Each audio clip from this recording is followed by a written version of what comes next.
Hi guys! Finally makapag-upload na din ako ng bagong video. So, itong video na to, i-share ko sa inyo yung quick visit ko sa Siargao. So, ayun o. Ito nyo, nasa aeroplano kami. Ito yung isa sa pinaka-favorite ko, yung bibiyahe sa aeroplano na gabi. Ewan ko, pero gusto ko yung nakikita yung mga ilaw. Pero alam nyo na, pagdating sa dagat, wala nang ilaw. Medyo mahaba lang talaga yung biyahe dito sa Siargao, no? Mga 2 hours din talaga itong biyahe from Manila. So first na, ipapakita ko sa inyo kung saan kami nagstay dito sa Siargao. So, nagstay kami dito sa Ocean 101. Medyo pricey siya compare sa ibang mga hotels sa iba't ibang tourist destinations. Kasi dito around almost 4,000k na per night. 3-star hotel na daw to. So, yun naman, may kasama siyang breakfast. Ayan. So, ang namin dito is, since wala pa kami idea kung ano yung Siargao, nag-avail na lang kami ng complete package tour kung saan may island tour, may lodging and everything. May free breakfast, pati yung transpo. May kasamang transpo from airport to hotel and vice versa. So, ito lang yung isa sa share ko kasi ito yung isa ng pinuntahan. Kasama siya sa lantern, ito yung magpupungko.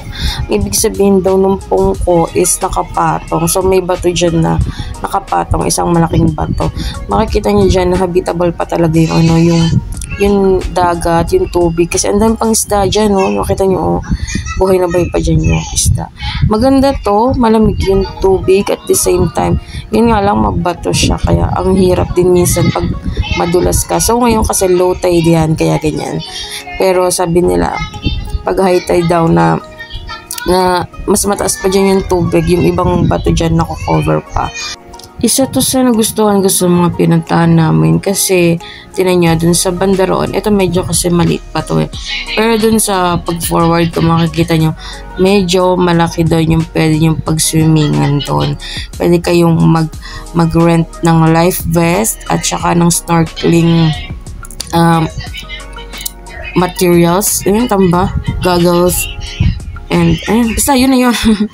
So, ayan, ito medyo maliit pa kasi. Tapos, nag-iingat ako dyan kasi medyo madulas nga siya. Ayun, no, yun na yan. Yun isa sa malaki. Tapos, meron pa sa harapan niya na malaki din. Kita nyo naman. Enjoy talaga yung iba dyan. Well, kami din, nag-enjoy kami kahit di kami naglusong dyan. Kasi, parang ilang minutes na lang. So, babalik na kami. Or, doon na kami sa next destination. Kita nyo naman guys, so malinaw talaga yung tubig, as in malinaw yan. Meron pa nga ako nakitang janitor fish dyan eh. So ayan, ang tignan nyo, na-amaze ako sa ganyan, yung tumatalon pa ang taas-taas. Grabe, ito yung literal naman na pag nahulog may sasalo. Pero malalim daw yan. Hindi ko siya na-try kasi nga hindi ako marunong lumangoy. Tapos nung gusto ko na sana time na mag-avail sana ako ng life vest. Pero grabe guys, pag namunta kayo ng Siargao, bisitahin nyo to. Sabi nila dapat daw umaga kasi nga pag umaga low tide. So pagka ibang oras siguro na ibang oras, yun, mataas na yung tubig, hindi nyo na makikita yan. Hindi nyo na ma-enjoy yung lugar na yan.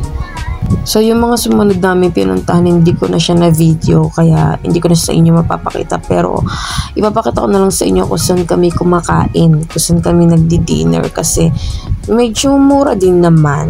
So, dito kami yan sa Corvada, yan. Diyan, halos parang fresh yung mga pagkain. Ayan, 60 pesos, 80 daw to, 80 yan, and then, yan. So, mostly 60 pesos yun, yung mga pagkain dyan. Nakita nyo naman sila, ang dami, dinudumog talaga to. Tapos yan, hindi ka kagad magbabayad yan. Pipicturean mo na lang yung binili mo. After mo kumain, papakita mo sa cashier. Tapos dun niya i-complete. Tapos dito, mas maraming foreigner kesa sa Pinoy talaga guys. Promise. Bali, nabutan namin dito yung pick nung kasi dinner time talaga to. So, kahit na habang kumakain na kami, ang dami pa rin talaga nakapila. Tapos ang nakakatuwa dyan, sila yung mga crew dito, hindi sila masungit. Wala pang nagsungit dyan. Sa 3 nights namin dyan, walang nagsungit, guys.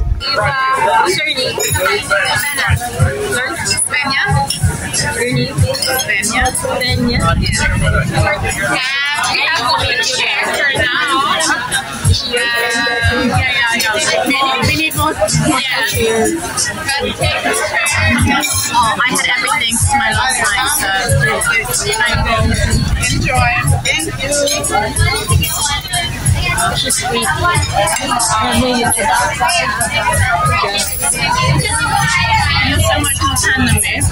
O, diba? May kasama pa ako kanina. So, na-meet namin yun si Eva from England. Na-meet namin siya. Mag-isa lang siyang nag-travel. So, eto guys.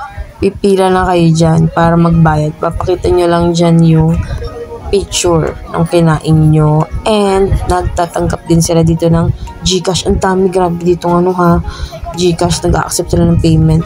Tapos, ang dami ring ATM machine, gosh. So, talagang pag naubusan ka ng cash, mag-withdraw ka lang. So, puntahan yan, yung Corvada. Yan kayo mag-dinner kasi murang-mura lang. Mamimiss ko talaga dun sa Corvada, yung fish, yung fresh fish, dun talaga na inihaw. Tapos, ito na nga, guys. Pauwi na kami. Natapos na yung travel namin. Nag-try din ako mag-surfing kaso hindi ko pala nasama sa vlog na to. Anyway, mag-upload na lang ako ng bago. So, goodbye guys. Thank you for watching. I hope makapunta rin kayo sa Siargao kasi it's really a good experience, guys. Thank you. Please subscribe to my channel. Uwi on time. Babush!